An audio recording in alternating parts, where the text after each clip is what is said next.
Bible ధ్యానంలో ఇప్పుడు యోబు గ్రంథము 29వ అధ్యాయము చదువుకుందాము. యోబు ఇంకొకసారి ఉపమాన రీతిగా ఇట్లనెను, పూర్వకాలముననున్నట్లు నేనున్న ఎడల ఎంతో మేలు.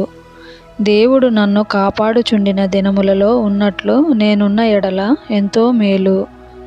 అప్పుడు ఆయన దీపము నా తలకు పైగా ప్రకాశించెను. ఆయన తేజము వలన నేను చీకటిలో తిరుగులాడుచుంటిని. నా పరిపక్వ దినములలో ఉండినట్లు నేనుండిన ఎడల ఎంతో మేలు. అప్పుడు దేవుని రహస్యము నా గుడారమునకు పైగా నుండెను. సర్వశక్తుడు ఇంకను నాకు తోడై ఉండెను. నా పిల్లలు నా చుట్టూ నుండిరి. నేను పెట్టిన అడుగెల్లా నేతిలో పడెను. బండ నుండి నా నిమిత్తము నూనె ప్రవాహముగా పారెను. పట్టణపు గుమ్మమునకు నేను వెళ్ళినప్పుడు, రాజవీధిలో నా పీఠము సిద్ధపరచుకొనినప్పుడు యవనులు నన్ను చూచి దాగుకొనిరి. ముసలివారు లేచి నిలువబడిరి. అధికారులు మాటలాడుట మాని నోటి మీద చెయ్యి వేసుకొనిరి. ప్రధానులు మాటలాడక ఊరకొనిరి. వారి నాలుక వారి అంగిలికి అంటుకొనెను. నా సంగతి చెవినిబడిన ప్రతివాడు నన్ను అదృష్టవంతునిగా ఎంచెను. నేను కంటబడిన ప్రతివాడు నన్ను గూర్చి సాక్ష్యమిచ్చెను. ఏలయనగా మొర్రపెట్టిన దీనులను, తండ్రి లేని వారిని, సహాయము లేని వారిని నేను విడిపించితిని. నశించుటకు సిద్ధమై ఉన్న వారి దీవెన నా మీదికి వచ్చెను. విధవరాండ్ర హృదయమును సంతోషపెట్టితిని.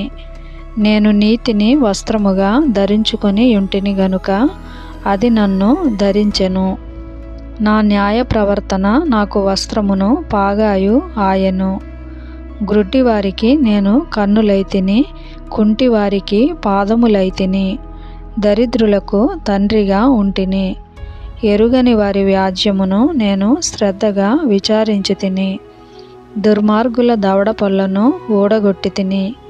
వారి పళ్ళలో నుండి దోపుడు సొమ్మును లాగివేసితిని. అప్పుడు నేనిట్లనుకొంటిని, నా గూటి యొద్దనే నేను చచ్చెదను. హంసవలె నేను దీర్ఘాయువు గలవాడనవుదును. నా వేళ్ల చుట్టూ నీళ్లు వ్యాపించును. మంచు నా కొమ్మల మీద నిలుచును. నాకు ఎడతెగని ఘనత కలుగును.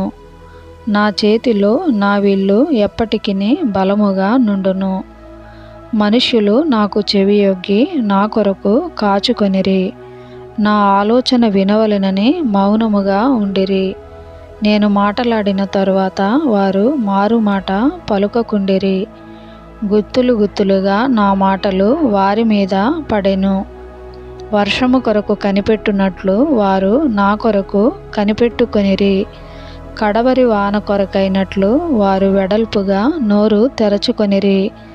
వారు ఆశారహితులై ఉండగా వారిని దయగా చూచి చిరునవ్వు నవ్వితిని.